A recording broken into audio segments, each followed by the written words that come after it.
sabar. Ulun tampa. Syukur, ngono lho.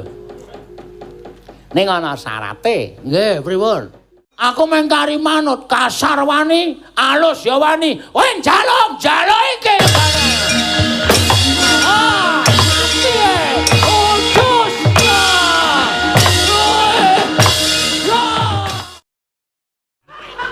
Iki kok saya kurang ajar iki. Bagong kowe koyon kualat piye? Wah, iki le ngandani ya ora positif. Jare kon keras. Bareng kene keras kono ora piye-piye. Oh, rugi le ngeraske. Apa kuwi? Tampa ora? Seko ora tampa titen.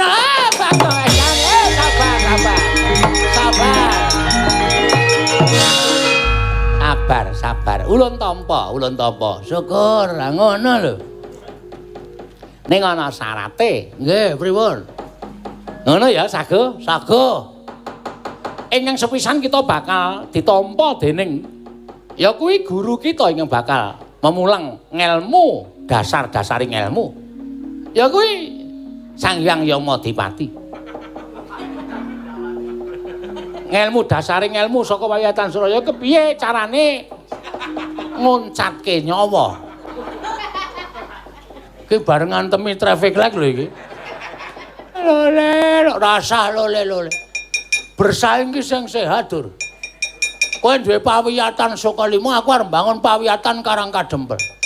Sing sehat.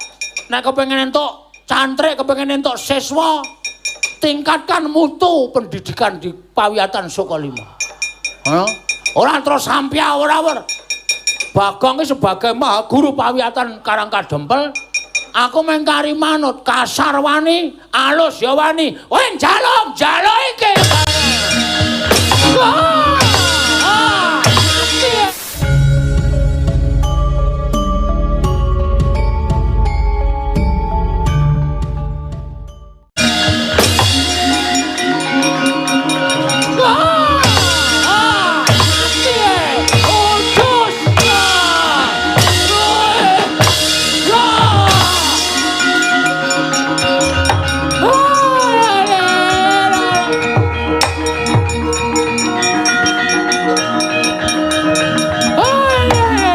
Kakang Penemban.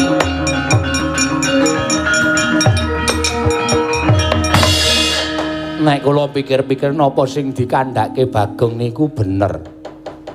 Sampeyan meri ning meri sampeyan kaya bocah cilik. Meri ning wong tuwa niku aja kaya cah cilik to Kakang Penemban. Nek sampeyan ora kepengin kendhih jenenging Pawiyatan Saka 5 karo jenenging Pawiyatan Karangkadempel. Nggih diundhake carane memulang ngelmu sing pancen murakabi kanggo para siswa. Aja kok sampeyan gunakake cara-carane wong ora bener. Kaduatos sing balung kuleting kulit niku nek cara kula ora gathuk ora mathuk. Ngeten Dek Patih. Nggih, wangsul mawon Dek Patih. Monggo Kakang Penemban. Kula non Anak Prabu. Sampun boten kirang prayogi piswanipun ingkang abdi kepatihan, namung keparenga kula ngaturaken sembah sumengkeming pangabektinipun ingkang abdi kunjuk onggir. Kula tampi dawuh sami-sami. Bapak Durna, Bapak Saka 5. Katuran Karaharjan rawuh jeng andika wonten ing Datulaya Negaring Astina, Bapak Penemban Durna. Astaka swara sila bertapa swalu kimbal sumarante hawela. Lha nuningke ger. Tansah pinanganing kawidatan ing sambi kula sawanipun ingkang Bapak Saka 5 manggiya widodane skala sawan kula. Namung kaparenga kula ngaturaken pudya pangastawanipun ingkang Bapak kunjuk ngersa paduka Anak Prabu Ngastina nggir. Sampun kula tampi dawuh sami-sami Bapak Penemban Durna. Apa dene Dimas Kartomarma prayoga nggone ngadhep ngarsanipun Kakang. Awula dori.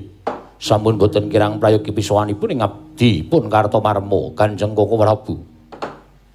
Wangsul dhateng kersanipun paman Ploso Jenar tuwin Bapak Penemban Durna.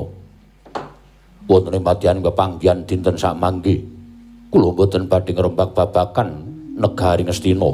Miwah kula boten badhe ngrembak perkawis kula wangsa Negaring Astina menika ugi boten langkung-langkung ngrembak babakan kahanalindranipun ingkang putra ing Astina pun Duryudana menika ugi boten. Namung ingkang badhe kula rembag madyaning negari Ngastina dinten samangke inggih menika babagan pawiyatan Sukalima.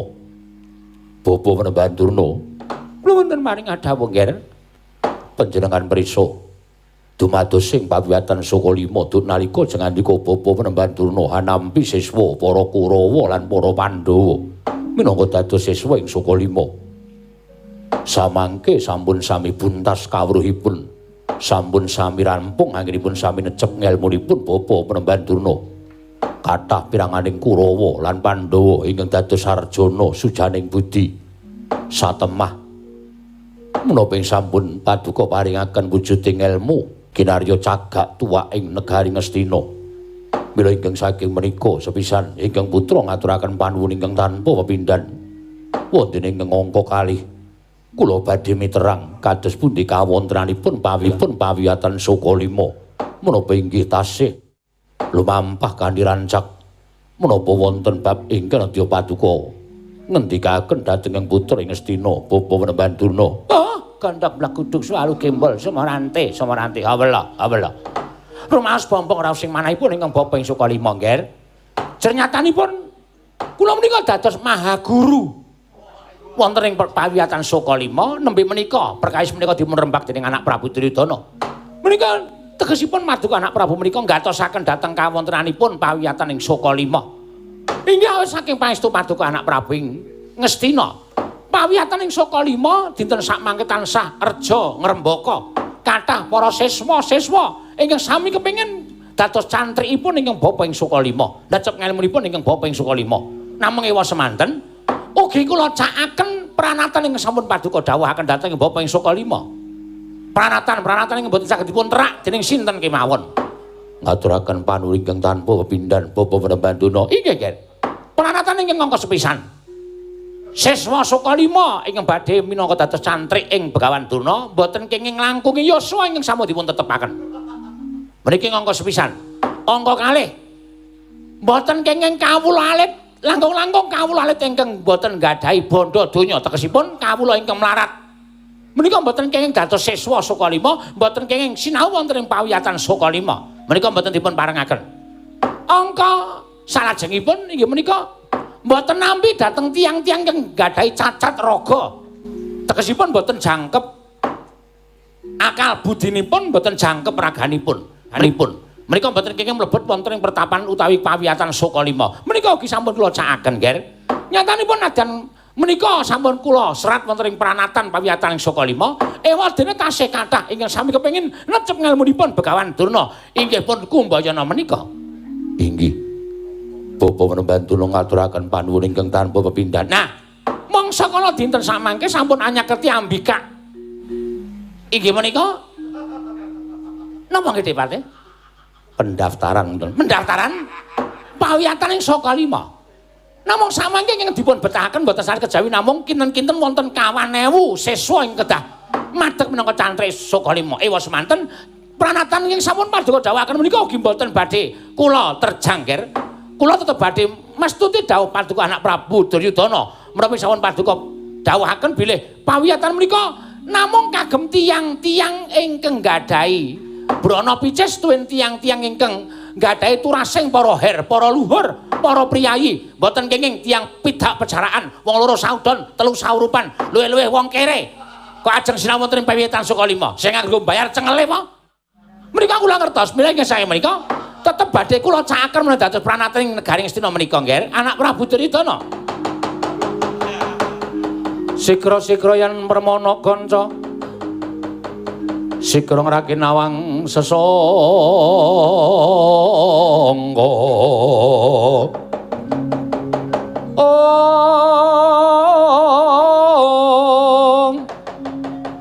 Nalindra mbek marwa sing sang katri kumulung.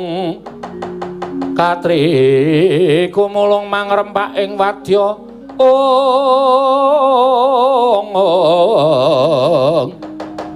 Kurdha-kura reka kiri-kiri. Ro nanggono magawe gelari wang-wang.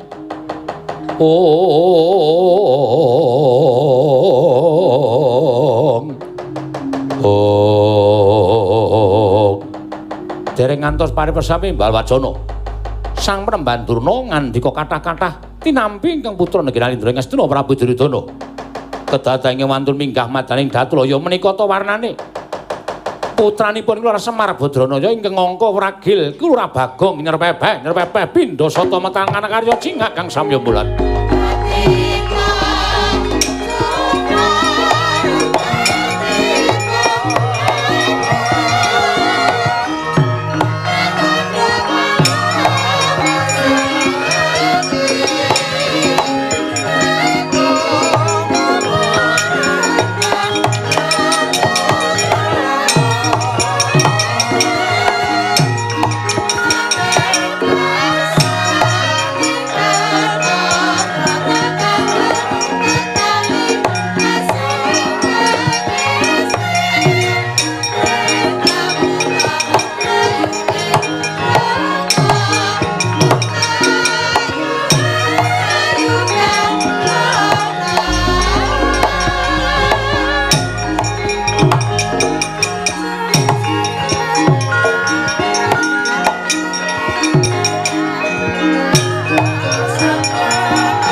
Ingkang Buswita rum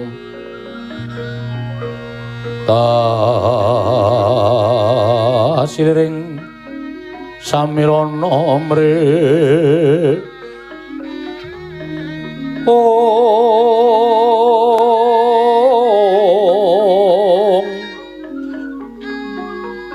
sekar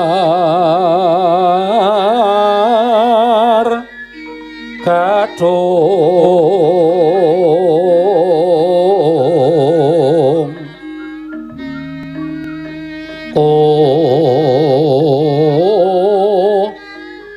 ngas kandanyo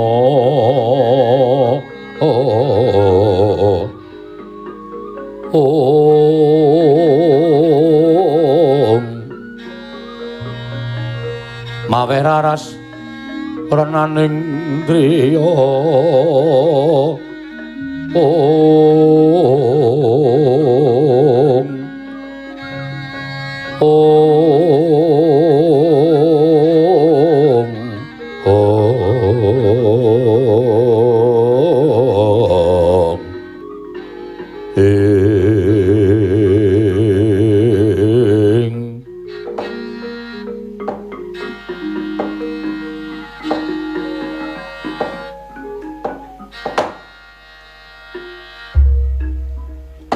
Niwang sumono aku.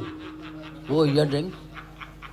Niwang sumono mati luwih ana sasmintaning sun jagat wasisaning Ubathara. Bagong padha kanthi harja sapraptamu.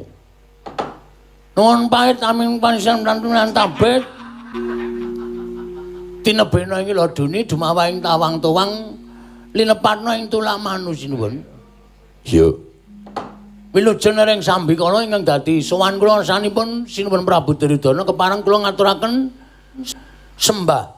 Sumangga memang bekti kula kunjung ngersanipun sinuwun Prabu Duryudana. Tatumpa pangestuning sun tampanana. Kula pundi nggo jimat paripe dayanana ing kasantosan. Ana kawan Bagong Padararja sapraptamu. Pangestunipun Darapati Sengkuni wilujeng bekti kula kunjung nggih, Darapati. Iya tak tampa Bagong. Oh, Bagong kowe Padararja, Bagong. Pangestunipun Premban Durna wilujeng bekti kula kunjung, Premban. Oh iya, tak tampa pangestumu. Pangabektimu tak tampa pangestuku tampanana. Nggih, kula pundi nggo jimat paripe dayanana ing kasantosan. Sapa sing dadi kancamu? Niki kula piyambakan mawon, Premban. Lho, ora ngejak Petro, ora ngejak Gareng. Mboten. Mergi niki pancen dadi niat kula. Oh ya wis kok nek pancen kowe ndian marang anak Prabu Duryudana gage matura apa sediamu lan apa kang dadi panjang kamu Bagong wonten timbalan ana wigati apa sowan apa saka karepmu dhewe apa pancen diutus dening bapakmu Semar ingkang sepisan ngaturaken sembah pangabekti kula kunjuk ing angka kalih kula badhe matur bilih menika mboten saking pikajenganipun bapak ngutus kali kula babar pisan mboten nanging pancen menika niat kula piyambak. Iya, kowe darepe niat apa? Menika ngaten sinuwun. Kula menika najan sampun sepuh. Ning kula niki ngrumangsani nek kula niku wong sing bodho.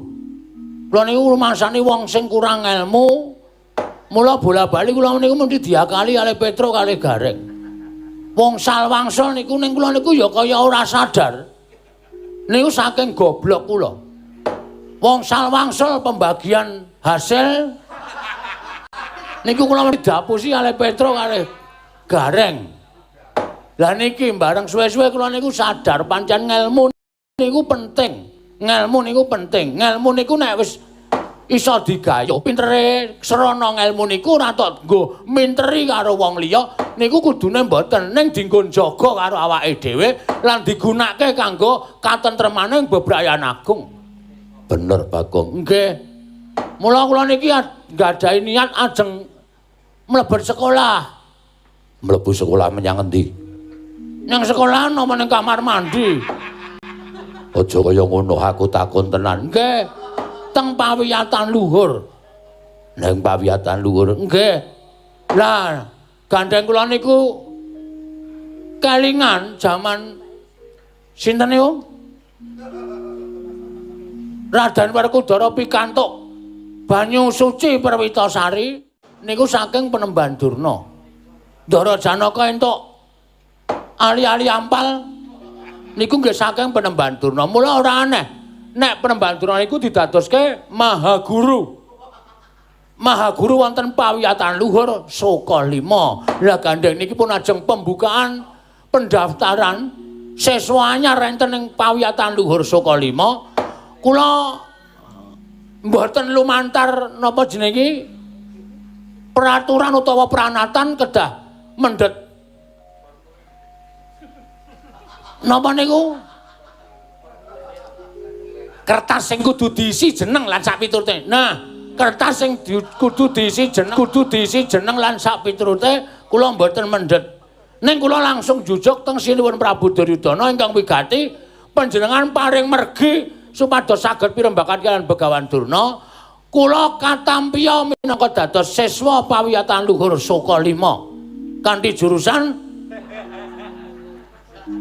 antar pulau antar provinsi.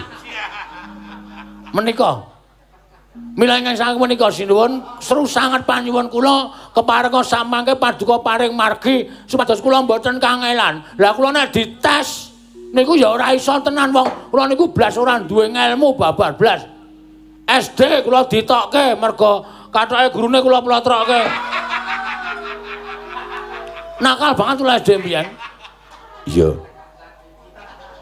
Tenan. Lah nek niku kula mboten gadahi napa layang pasinaon sak ngandhaping pawiyatan luhur, mula kula mboten ajeng kula nyogok kula niku ora duwe wong ora gablek, wong ora duwe brana picis, mula kula mboten ajeng ngaturaken menapa-menapa Sinum Prabu Duryudana sing wigati kula nyuwun dalan supados samangke kula dipun tampi wonten ing pawiyatan luhur Sokalima dening Mahaguru kula inggih menika Begawan Durna sinuwun. Boduna. Wonten dawuh nggih. Ewaya raos sing manah kula monggo kula aturi paring pangandikan piyambak. Oh, lole kula nyuwun wekdal iki, Ger. Kula semanggahaken. Turnaina panalingane majaring ratri. Linenggak jangganira kapisanan. Aneng perang Bratayuda. Ing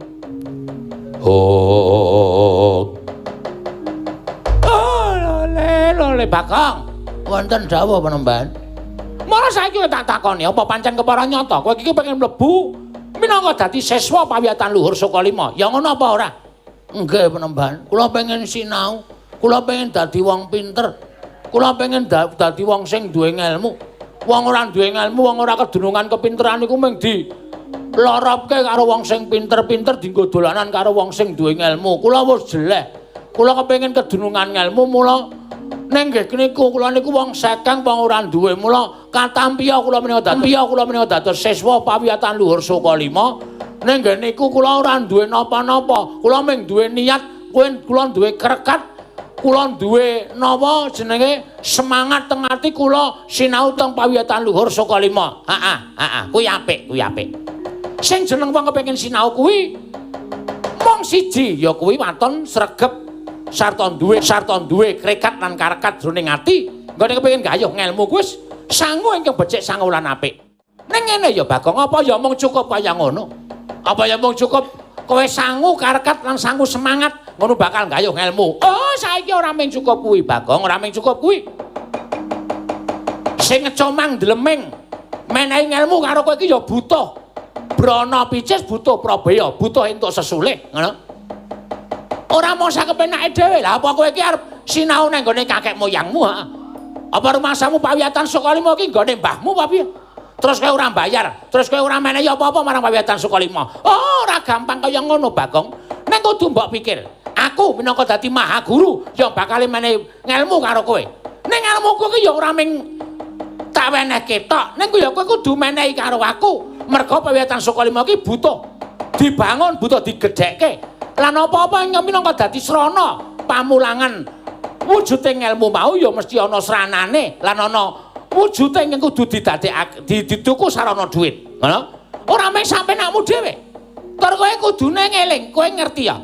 Pawiyatan Soka Lima kuwi ora gampang mlebu ning pawiyatan Soka Lima, pawiyatan Soka Lima iki pawiyatan sing awet dhewe. Pawiyatan sing dhuwur dhewe. Pawiyatan sing bijine iki pancen diakoni dening jagat. Ngono? Ora sampeyanmu dhewe, kowe ngerti?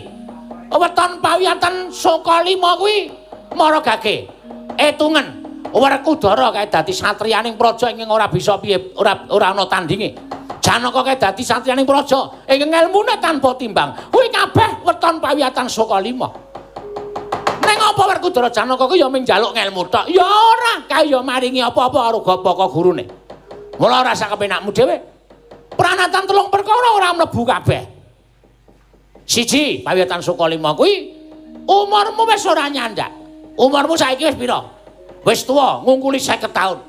Wis ora iso kowe nampa ngelmu, utekmu wis ora nyandak. Kowe diwenehi ngelmu apa-apa ming plola ora dong. Ngono? Kuwi siji, angka loro. Pawiyatan Soka Lima kuwi sekolahane utawa pawiyataning para luhur, para piyayi, para turasing nalendra, turasing satriya, turasing brahmana. Kudu duwe darah getih utawa ingkang minangka dadi turuning para piyayi kuwi kudu duweni. Nek ming wong kere, nek ming wong ra duwe, nek ming wong loro saudon telu sarupan kaya kowe iki sing arep nggo garan piye apa? Sing telu sing kari dhewe. Wong arep mlebu pawiyatan Soka Lima iki kudu duwe dhuwit. Ngono? Kudu duwe sangu. Paling ora wong sugih. Oh, wong ketok kowe iki wong ora duwe, Bagong. Kowe iki ketok wong ora duwe. Kowe nek kon bayar mesti menginga-ingi. Piye. Hah? Gede-gedene kowe meng utang mrana mrene, ngelmune ora kecakup, utangmu numpuk, kowe mati ngenes. Terus wis ora usah dadak ngimpi dadi siswa ana ing pawiyatan Soka Lima. Kabeh ora bakal iso kelakon, Lah ming anake Semar kok kowe kepengin gayuh pawiyatan Soka Lima. Oh, nek cara aku wis ora pas. Wis kono golek sinau pawiyatan sing gratis-gratis kono. Sing ora bayar kono, sing ilmune ming ilmu. Maca nulis. Ora perkara ilmu sing dhuwur kaya pawiyatan Soka Lima, ngono. Kowe ora bakal iso bayar. Wis to. Petungan. Ibarate cecak nguntal cagak cebol kaya wulan wuta ngitung lintang tange kelakone jebak wurunge Bagong. Nek caramu kaya ngene iki ora bakal kelakon. Kowe iki dadi wong bodho ya bodho wae ora usah dadak gaya dadi wong pinter.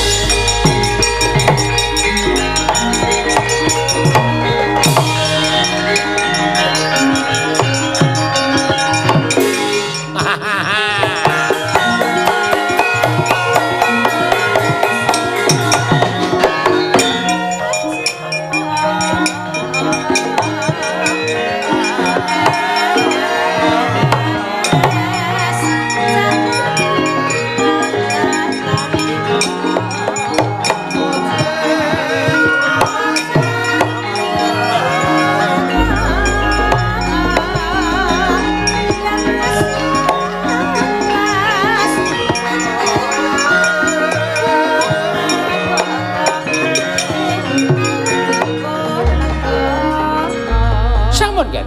Menawi mboten dipun ngatenaken ndak Bagong menika tuman. Ora nyawang karo kahanane, ora nyawang karo githoke wong melarat, wong ora duwe. Lah kok arep gayuh kok. Dadi siswa ning pawiyatan Sukalima menika ibaratipun cecak untal cagak cebol kaya wulan wuta ngitung lintang tangi kelakoni cepak wuruke. Kula kok rumangsa mesake ya karo Bagong. Niat niku jane ya kudu ditanggapi nganggo ati sing apik lho Kakang Mremban. Ampun ming sak kepenak sampean dhewe sampean le nyuwara ya wah upama niku Bagong niku wani karo sampean wis dijangkah. Endho. Ya sampean senengane ngeyel kok. Nek Bagong wani karo sampean wis dijak gelut niku wau mergo sampean ling nyuwara ya nyocok ati tenan. Kajenge ora di ngono ning kondak mremen. Bagong ditampa mergo welas. Terus engko Gareng ya sinau. Gareng sinau teng pawiyatan Sukalima, Gareng ditampa mergo kula kali sampean welas. Terus mangke nek Gareng Bagong ditampa dadi siswa pawiyatan Sukalima, Petro ya melu. Wah, sekolahan ketekan Petro, Gareng Bagong apa kelakon sekolahan kok bendina gara-gara? Apa kelakon bendina sekolahan lagune ming mendem wedokan? Apa kelakon ming tembang kangen? Ah, kula ora gelem. Sekolah niku dienggo medharke ngelmu kok ming dienggo podang kuning gundule atos. Samangke kados pundi? Sampun kajengipun nggih. Nek nganti Bagong meniki mboten trima. Mboten ajeng Bagong ora trima. Arep sing nggo garan kuwi apa? Arep sing nggo menang kuwi apa? Apa kowe loro sahur don telu sahur panika arep ora trima? Upama arep ora trima karo Bagawan Durna, sing belani Bagawan Durna wong pirang-pirang. Oh, nggih sampun. Nek ngoten, monggo dipatih tuwi dhateng pawiyatan Sukalima. Monggo kula dherekaken bangsa borong. Indahipun pawiyatan Sukalima kula borongaken Bapak Mremban Durna. Oh nggih nggih ngestakaken dawuh.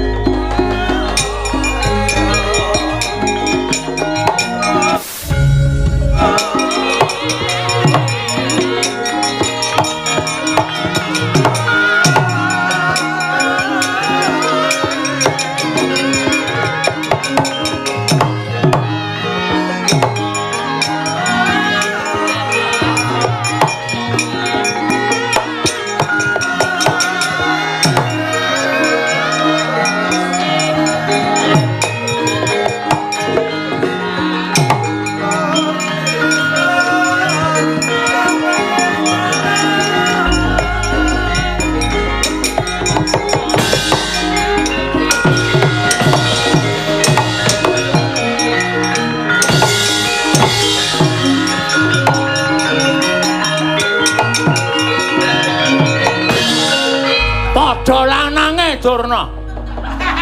Penyakit kok.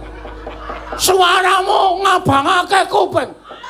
Kowe ngiyas karo Bagong dume Bagong wong kere gedibal 17, wong elek nyolok mripat.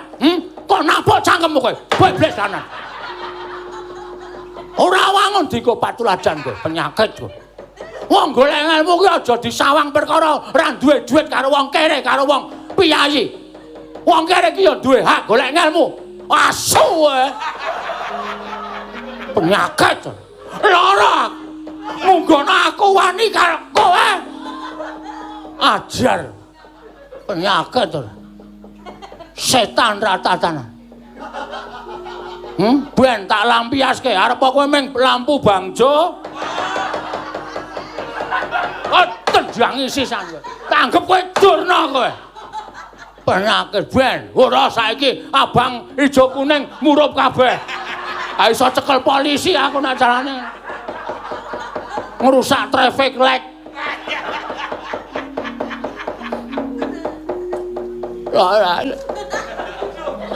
kok ngene rasane wong ora duwe apa ya wong ra duwe kaya aku ki ra entuk gayuh ngelmu. Apa ya wong melarat kaya aku ki ra entuk gayuh ngelmu. Kok le banget beda-bedake.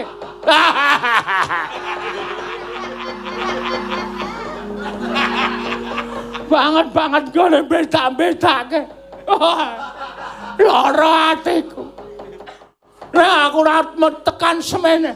Ora arep tekan semene. Mbok ya Gusti iki paring pitulungan karo aku. Piye supaya aku iso kelakon penjangkaku wong niatku ki ya suci tekan saka lahir batin. Ora duwe niat apa-apa. Aku ora ndek niat kepengin golek ngelmu tak nggo minteri wong bodho, tak nggo ngapusi wong bodho ora. Men tak nggo sang uripku ki aja nganti diombak-ambek karo kahanan. Mbok ana wong sing digdaya mbantu karo Bagong, ana aku sambat Gareng Petruk. Menco Aku padha petuke. Padha kocluke wis ora ana blas ora ana sing iso tak ndelke. Semar ya engko nek tak sambati, kowe ya kurang gawean. Kowe iki wis gerang tuwa kok dadak arep mlebu dadi Mahasiswa. Wah, wis iki nek ora ngatas karo dewaku, ora bakal entuk pitulungan iki alah. Dewa mbok paring pepadang tumraping Bagong, Dewa.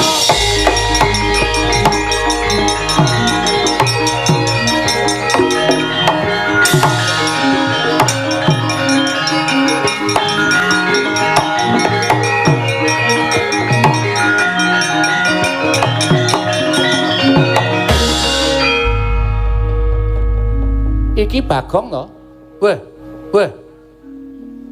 Iki nak Ndara wis anggene to? Iya. Lah ya sing apik. Ana bendara tekan kene kok malang kerik lungguh dhuwur. Ayo ndodok, empone wau. Lho. Ngajenono. Oh iya, Deng. Tak jebole saiki wis rusak kok. Weh. Menungso dadalan kowe. Ora jane kowe iki nesu karo sapa? Wah kula nek crita lha niku ora budal saking Karang Kedempel, Ndara. Iya.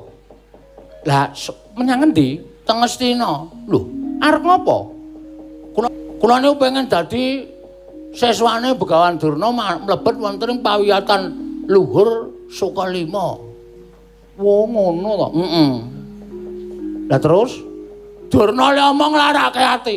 Syarate wong mlebu pawiyatan Sukalima siji, wonge ora kliwat umur, loro, wonge ora kena melarat. Telu kuwi sekolahan trah piyayi. Kowe iki trahe sapa, Bagong? Kowe iki wong melarat, wong ora duwe.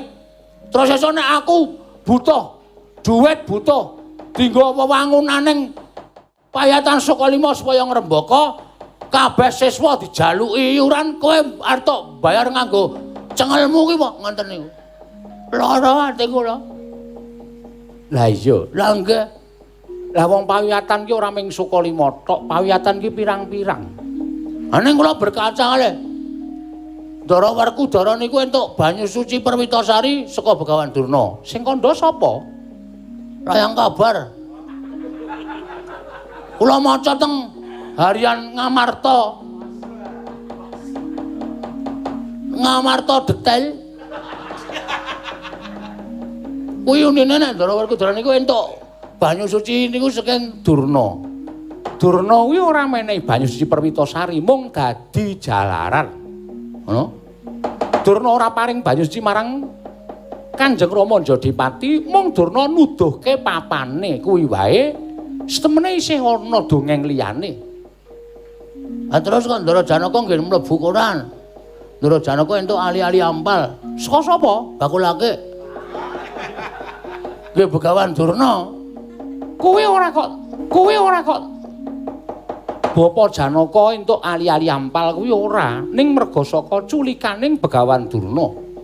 Nalika Bapa Janaka kalah ulah prigeling Jemaring karo ingkang aran Bambange Kalaya. Tumune nalika semana ditakoni karo Begawan Durna, yen to Kalaya kuwi duwe pusaka arane ali-ali ampal saka bektining Kalaya karo Begawan Durna. Ali-ali mau disuwun aja nganti sak jagat iki ana ing kembari prigele Kanjeng Rama Janaka. Saka bektine Kalaya ali-ali ampal diwenehake. Ning ditugel drijine Kalaya tekaning pati diagem Bapa Janaka. Mula drijine Bapa Janaka kae ana 6. Wah. 6. Iya. Wah. Lagi niki lho ngerti critane sampean. Kok salaman kok ora krasa lho. Tukul ning cedhak jentrik kae setemene drijine Kalaya ning wis dat nyawiji marang astaning Bapa Janaka. Oh, ngono to. Iya. Kuwi ya ora saka paringing Begawan Durna, Nanging kuwi akal iciking Begawan Durna mula aja banget-banget kowe percaya marang pawiyatan Sukalima. Pawiyatan kono iki kebak apus-apus Bagong. Wah, untung rum mlebu aku. Untung rum ospek. Nang nganti wis ospek cilaka aku. Lah terus kula kudu pripun? Saiki ngene. Pawiyatan kuwi sing paling dhuwur dhewe ming pawiyatan Kayangan. Munggah ning Kayangan. Kowe sinau ning kono nganti buntas kawruhe. Engko nek dewa ora gelem nampa napa sing kula karepke, lho nek dewa ora nampa kowe, aku nang mburimu. Dewa diajar wong loro. Sip, ngene iki sing tak karepake. Nek ora ngono wis ora rampung-rampung. Ketemu Bathara Narada, kula ajeng sekolah Bathara Narada. Ora entuk. Yes. Ngoten mawon nggih. Lah iya nek ora ngono ora rampung. Wis ora anarkis. Nek ya aja ngawur, kabeh mau ya nganggo tembung sing apik dhisik, nek nganggo tembung sing apik ora kena wong kowe malah diece. Kowe dina kaya Begawan Durna ya sak karepmu. Siap. Munggah teng Kayangan. Iya, tak tutke. Oh nggih, nganti sak lulusmu. Wah nggih. Matur sembah nuwun mengke pun lulus kula di napa? Diwudani. Wisuda. Oh, Nding. Diwisuda. Iya, heeh. Pun nggih nganten mawon. Lah ya ayo karo aku mlaku bareng monggo kula dherekaken dalu wis asik iki.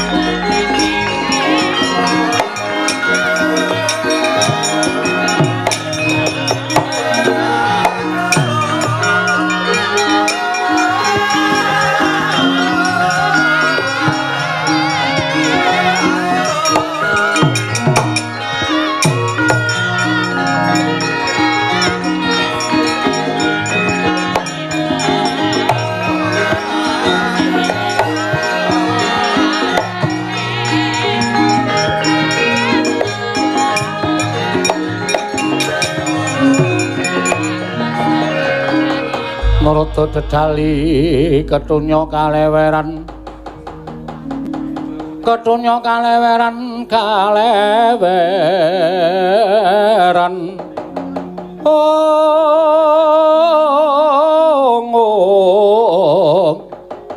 gender mungguing samudra laya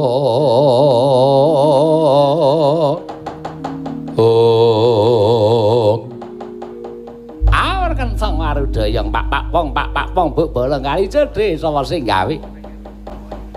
Iki lak kok dadi Bagong sawanana ing Kayangan. Nggih, Bu Kulon. Kemareng kula ngaturaken sembah sumenging mambek kula kunjuk Bu Kulon. Ya lun tampa. Pengestuna tampanono ya Bagong. Kula pun dinggo jimat paripe ndayana ing kasantosan. Karo sapa kita? Niki kalih Ndara Wisanggeni. Lho, Wisanggeni uga sowan ning Kayangan. Iya, Kek, aku ingkang sowan ngaturke bakti kunjuk Kakek Narada. Ah ya ulun tampa, pangestu ulun tampanono ya Wisanggeni. Ana apa, Bagong? Blaka suta cekaos mboten ajeng kula rembak mubeng minger sing mboten cetha ning niki langsung napa sing dadi poking wigatine. Ya. Kula ajeng kepengin sinau wonten pawiyatan Kayangan Suralaya. Lho, pawiyatan Kayangan Suralaya kuwi ing dikeparengake minangka dadi siswa kuwi ming turasing para dewa. Ming turasing para Jawata. Yen ora duwe turun dewa, ora kena mlebu ning pawiyatan Kayangan Suralaya. Wo ya kena. Gandeng kita kuwi jejering titah swantah. Mula kita aja duwe impen kepengin mlebu ning pawiyatan Suralaya. Kita ora dudu turun dewa, kita dudu turuning Bathara. Muduna ning jagat mengko mundhak diusir dening para dewa. Iki pawiyatan ingkang pancen siswa-siswane duwe darah turun dewa, Bagong.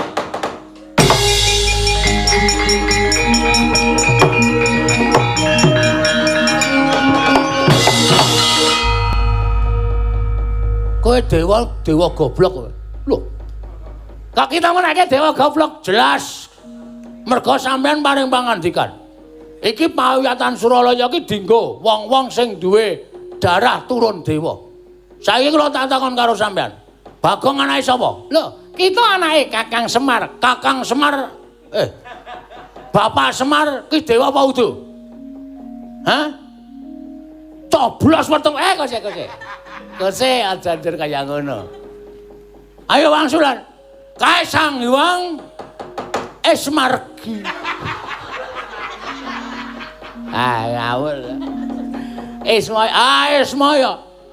Cerita sing wis wantas mebar saindenging Jagatraya mbiyen Sang Hyang Bathara Tunggal karo Dewi Widodari Dewi Rekatawati kuwi anak-anak endhog.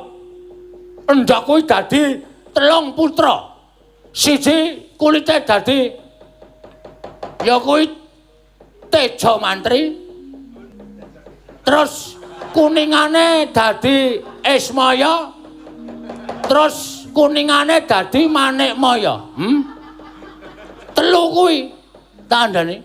Telu kuwi sing iki putrane Sang Hyang Bathara Tunggal. Teleke dadi kowe. Hus. Sembrono ki ulun ki beda. Nek beda saiki tok pikir, aku ki anake Semar turun dewa apa tuh? Iya nanging sejatine kita ki Dua ora ana sejati-sejatine. Tak tampa ora?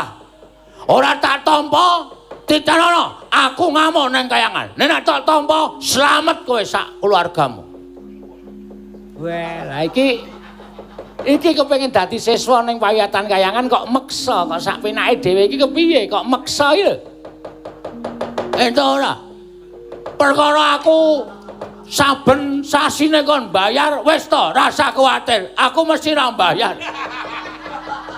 Rasa kuwatir. Mergo aku ora duwe apa-apa. Aku ya mung wong kere ning aku duwe niat kepengin ngudi ngelmu nang pawiyatan Kayuwangan Suralaya. Iki engko tak takokke Sang Hyang Jagat Girinata Ndri. Satakon-takonan. Tak tampa ora? Tampa ora? Engko Sang Hyang Manikmaya piye? Engko aku sing matur karo si Manik. Bagong, Nun, Manikmaya ki Sang Hyang Bathara Guru. gene meng guru. Kuwi sing bakale mulang karo aku. Udu. Bathara Guru ki dewaning para dewa. Nggih. Bathara Guru iki sapa? Ya Manikmaya. Manikmaya ki adine Ismaya. Nek kowe sampean ngendika Dek Manik. Iki sing daftarke Bagong. Bagong ki anake Ismaya, nek ora ditampa ndak nesu. Ngono wae. Mengko Mas Manik wis nerima kok. Yalah isan. Iki kok saya kurang ajar iki. Bagong kowe koyo kuwalat piye? Wah, iki le ngandani ya ora positif. Jare kon keras. Bareng kene keras kono ora piye-piye. Oh, arugi le ngeraske. Apa kuwi? Tampa ora? Kok kowe Ora tampa titeno. Bagong sabar. Sabar.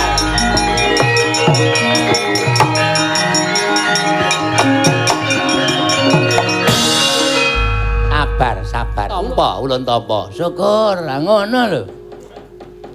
Ning ana syarate. Nggih, pripun? Kudu tertib marang pernatan pawiyatan Suralaya. Nggih. Sasuwene dadi siswa pawiyatan Suralaya mbuh ya kena mangan woing dami. Oh, siap. Kula mboten beto padmi kok. Woing dami. Oh, nggih, woing dami niku napa? Ya beras. Manamung pelem pertangga jiwa jambu dipunirmala. Oke, ra masalah. Namung peleme kula niku seneng. Jambu kula ya seneng. Aku nek mangan jambu sak ulere kok. Wah. Saking nekat kula, iya. Kejaba saka kuwi yen wanci pawiyatan ora kena wani melincur saka kewajiban kudu tetep ngangsu ngelmu ning pawiyatan Suralaya. Nggih. Engko ya wis paripurna nggon kita sinau ning pawiyatan Suralaya, kita dikeparekake undur ana ing jagat, ora mapan sak suwene ana ing Suralaya. Nggih. Ngono ya, sago. Ing sepisan kita bakal ditampa dening ya kuwi guru kita ingkang bakal memulang ngelmu, dasar-dasaring ilmu. Ya kuwi Sang Hyang Yamadipati. Ngelmu dasaring ngelmu saka Pawiyatan Suraya kepiye carane nguncatke nyawa? Ki barengan temi traffic light lho iki. Nek nganti sampean macem-macem tak gawe kaya bangjo ngisor mau. Ora wis. Wis kana mlebu iki mau ya dinggo. Ben kowe iki madhep mantep. Ndara wis anggeni piye, Bagong? Kula dintosi nggih. Kula dintosi nggih. Iya wis aja kuwatir. Tawat-tawati sasuwene kowe ngangsu kawruh. Mengko yen wis kowe rampung gone ngangsu kawruh ketemu karo aku. Nggih. Kula mlebet wonten ing pawiyatan. Iya sing ati-ati. Ndak selak diabsen. Iya.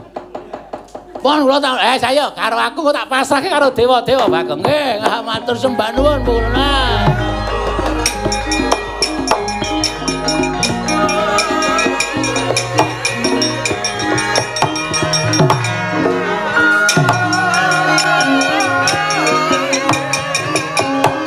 Lumampahing wanci kaya anut kedheping netra. Nalika semanten wis dangu ki Lurah Bagong ngena necep ngelmu wonten ing Pawiyatan Suralaya. Kocap sumebar wonten ing jagat. Wis purna ngena anecep ngelmuning para Jawata ki Lurah Bagong. Satemah winisuda dening sangganing para dewa. Dadi horeg jagat sami midhanget ngumandhanging wisudaning ki Lurah Bagong wau.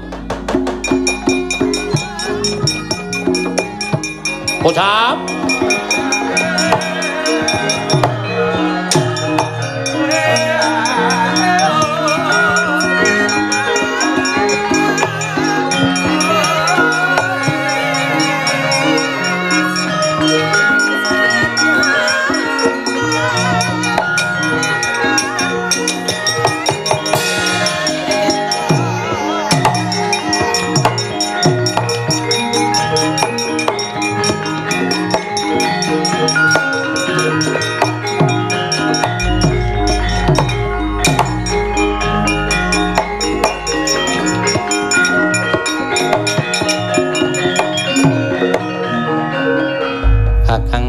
pripun Dewate? Layang-layang kabar pundi-pundi sami ngabaraken nek Bagong pun purna nggena nyecep ngelmu malah sajake pawiyatanipun boten pawiyatan bahen-bahen. Lho. Pawiyatan Kayiwangan Kakang Mremban. Lho. Wah, ladi tolak ning pawiyatan Sukalima kok malah ditampa. Di pawiyatan Kayangan mongko kuwi pawiyataning para Jawata. Pawiyataning para pinter, pawiyataning para her-her. Ingkang pancen wah ngelmune ora iso diungkuli Depate. Lah pripun? Malah sajake Bagong kaya nyolok mata paningaling para-para ingin sami lenggah wonten ing pawiyatan Sukalima Kakang Mremban. Wah wis ora pati nduga mana. Aja nganti ana ingkang ngesorke kekuwataning Bagawan Durna. Aja nganti ana ingkang ngalahake marang kepinteраning Bagawan Durna minangka dadi mahaguru ning pawiyatan Sukalima. Kepareng sampeyan Kurawa diketapke. Karang kadempel dibiyuki Bathang Sahita Bagong golek dipateni. Oh nggih, monggo kula dherekaken Kakang Mremban.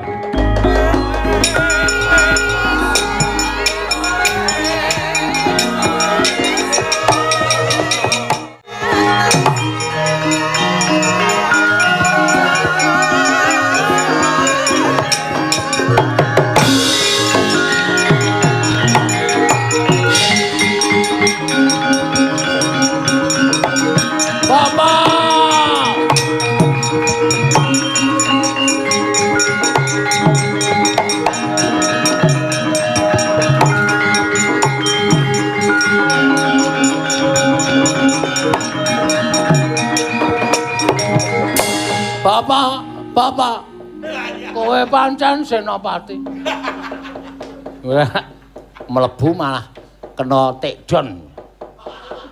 Tekno apa tekdon? Tekdon. Bagong. Mbak, sandangamu kok kaya ngono. Iki busana wisuda. Busana wisuda. Heeh. Aku wis diwisuda kanthi nilai ngemot. Kumlot. Nilai tertinggi aku wis metu saka pawiyatan Kayangan, Pak. Aku saiki gelare ya Maha Guru, Pak. Syukur men.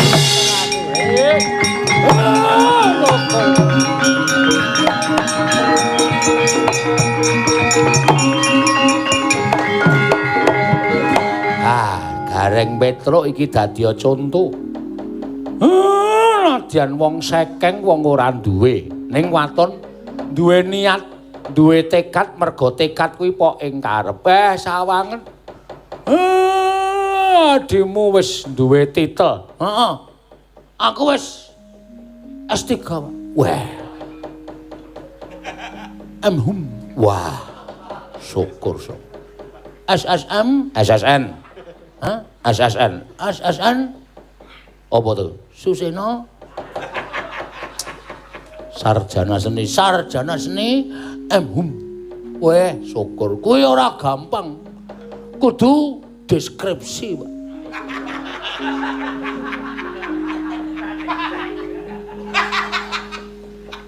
Apa? Deskripsi. Nulis akeh kuwi lho. Skripsi.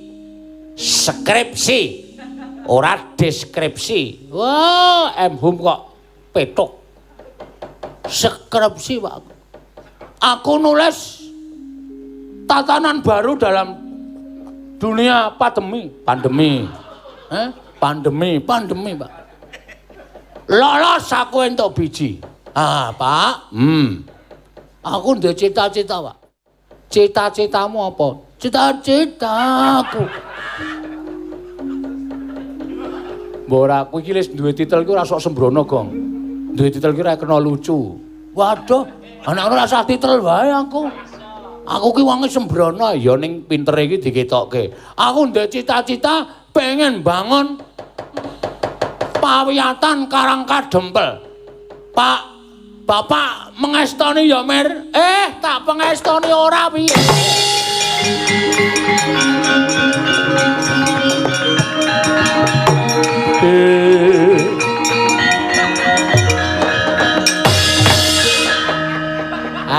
Tak pengestoni.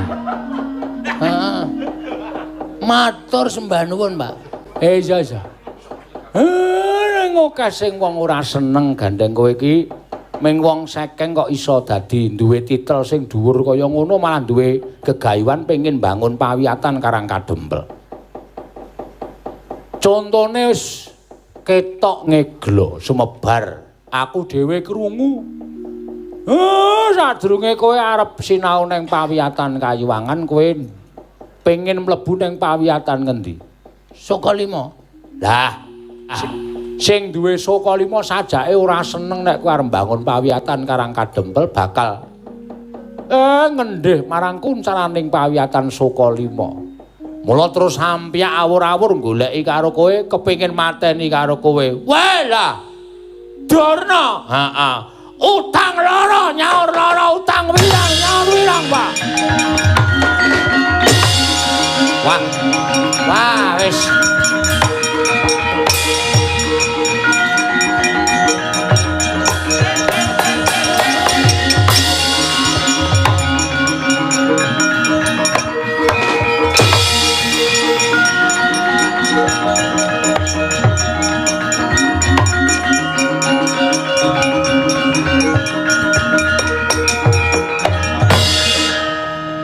Pripun Den kula dibantu, mestine kowe bakal tak bantu, ora usah kuwatir.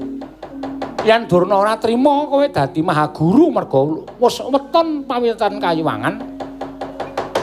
Aku ingin bakal bantu karo kowe Bagong. Carane Durna ora-orane bakal wani karo kowe ning ngegungke karo akehing Sata Kurawa. Maju.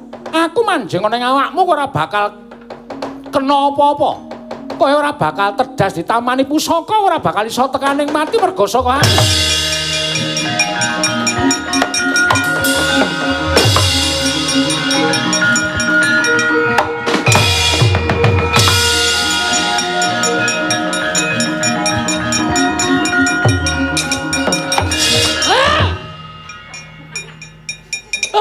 Bagong wis nganggo busana kaya ngono. Wah, lole, rasah lole. Bersaing ki sing sehat, Dur.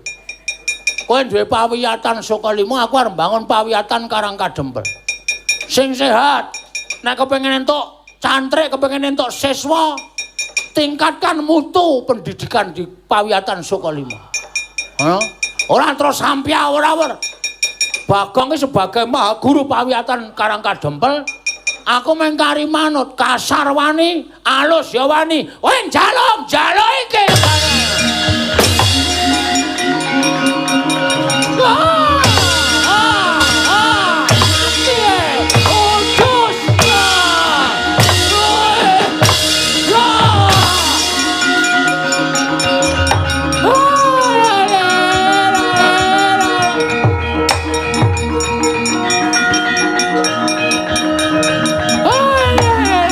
Kakang Penemban.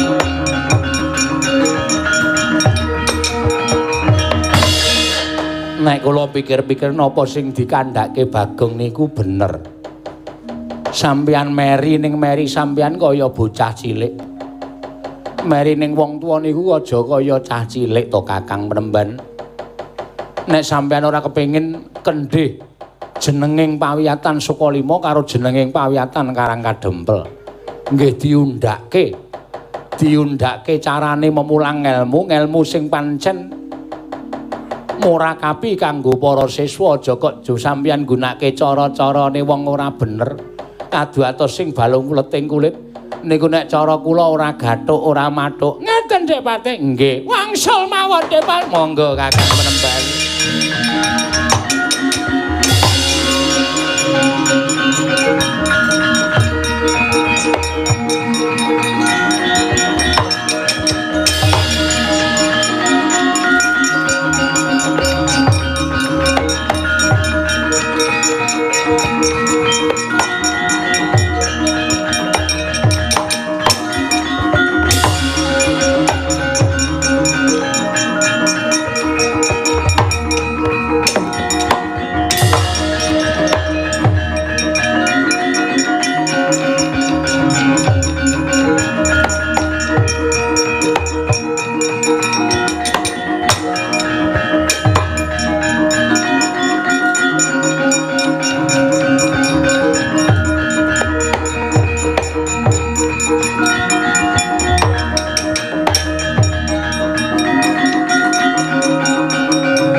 Bagong piye? Pun kentas, Pak. Pun kula kandhani nek saniki bersaing niku saingan sing sehat. Ora kudu nggunakake cara-cara sing kasar wis tuwa-tuwa kabeh. Syukur. Iki Bagong nganggo sandangan apa Semar? Anak kula pun diwisuda. Pun rampung gene nyecep ngelmu wonten ing Pawiyatan Kayiwangan. Lho edan. Lah yen ngono aku melu mangayu Bagya. Nggih. Syukur Bagong. Saiki ora dadi wong goblok meneh. Lah nek sesuk nek ganti lakon ya goblok meneh kuwi. Apa kon pinter terus atene ora gayeng. Wah, ning kuwi ra wis beda dina. Ah nggih. Niki manut karo Sutradara. Anak kula kepengin bangun Pawiyatan Karangkadempel. Pawiyatan sing ora pilih kasih tegese sinten kemawon mboten ngemungaken piyayi tiyang loro saudon telu saurupan pidak pejaraan jalma wana nek pancen duwe niat lan tekad kepengin gayung ilmu badhe dipun tampi wonten ing Pawiyatan Karangkadempel mriki. Syukur yen to pancen kaya mengkono nggih. Nengenaken ngelmuning tiyang gesang saha dipun dasari mawi agama ingkang bebles tekaning lair batos kapitadosan dhateng panguwasaning Gusti lumantar ngelmu agami. Niku sing ngajeng dilakoni dening anak kula Bagong. Werkudara piye? Sarujuk.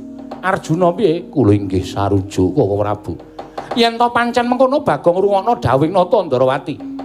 tak pengestoni lan aku sarujuk muga-muga ingkang pawujud pawiyatan karang kadempel. Matur sembah nuwun sinuwun.